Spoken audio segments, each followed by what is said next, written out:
grace of God, somehow, ma-reach ko yung mga nasa TikTok, di ba? With the gospel. Anyway, ba't ba ako tukol sa akin yan? Hindi tukol sa akin. Here's my point, okay? What about si Jesus?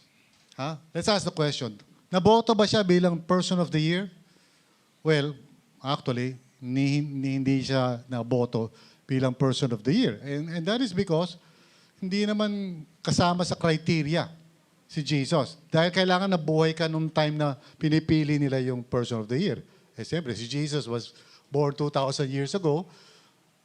If ever nababanggit si Jesus, and by the way, nababanggit naman siya sa mga media and everything.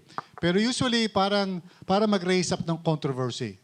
Like, si Jesus ba talaga, is he the Savior? O napagkamalan lang siya? Or baka, kumbaga, dahil may mga aspirations lang ang mga tao, nabighanin sila kay Jesus, and so they came up with all these stories, you know. I remember years ago, nagkaroon ng tinatawag na Jesus Seminar.